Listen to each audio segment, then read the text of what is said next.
Thanks so much for sticking with us here on Denver 7 Plus. I'm Jason Grenauer.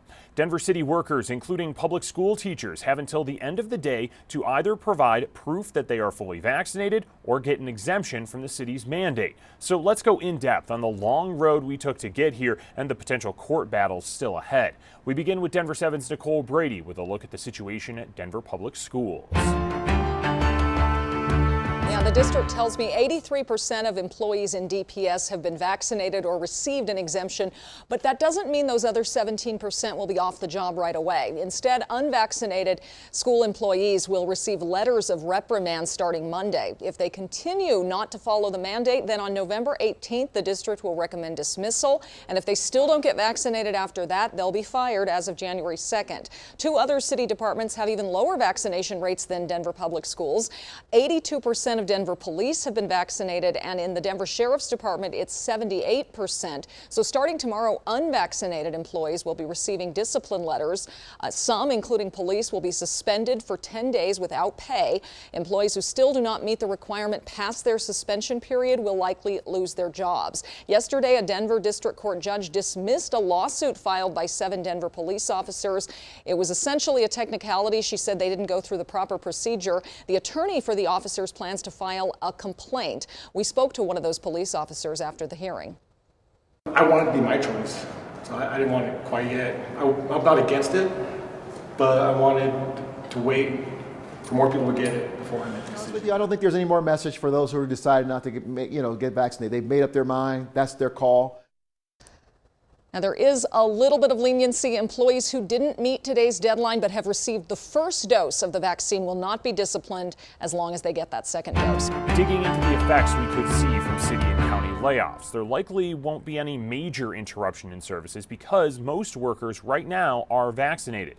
The city says 91% of all full-time workers received the vaccine. 82% of Denver police have been vaccinated, 91% of the fire department, and more than 95% of airport staff and the Department of Health. As vaccination requirements grow stricter here and across the country, a growing number of Americans are attempting to get religious exemptions to the rules. However, local religious leaders have a different take. They're baffled by the sudden influx of requests that they're receiving. Chloe Nordquist has the story. Recently, I've had a bunch of people asking me about religious exemptions. Mohammed Kolila is the imam of a mosque, a job that comes with many questions about the COVID-19 vaccine. Because there's nothing called Muslim exemption from the vaccination. It's encouraged.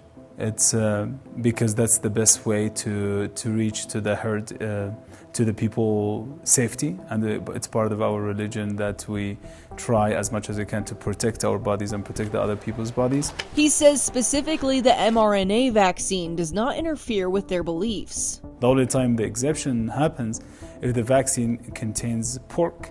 That's the time that we consider the vaccination is not permissible because we didn't eat pork or we didn't include anything in our bodies related to pork. Mohammed isn't alone.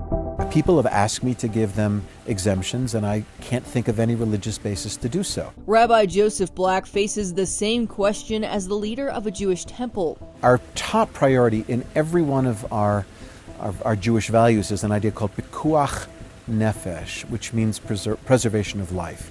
And according to Jewish tradition, saving a life trumps any other commandment. We require all the students in our early learning center at Temple Emmanuel to be vaccinated. We had some congregants who were upset with that. Churches across the country have been clarifying their stance. The Greek Orthodox Archdiocese of America announced there is no exemption in the Orthodox Church for her faithful from any vaccination for religious reasons. Other entities like the Evangelical Lutheran Church in America have released similar statements. Leslie Francis is a professor of law and philosophy. Part of what's worrying a lot of people in this discussion is, aren't we just going to have a whole lot of people saying they have religious objections when maybe they don't? That's exactly what legal expert Christopher Jackson has been seeing as more employers implement mandates. Religious exemptions are are kind of a thing in employment law and in constitutional law, but they haven't come up all that much.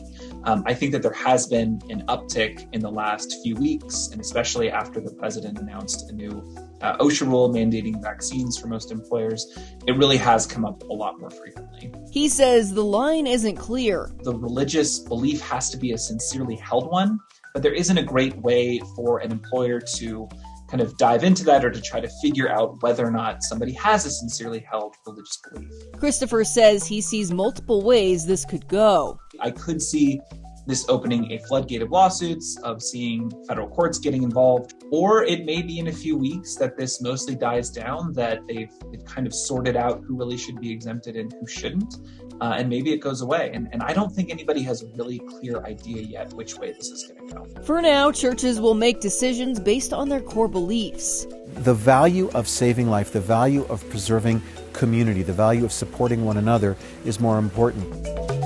I'm Chloe Nordquist, reporting. Now we want to hear from you. Do you think religious beliefs are an adequate reason to be given an exemption? Let us know your thoughts with an email to 360@thedenverchannel.com.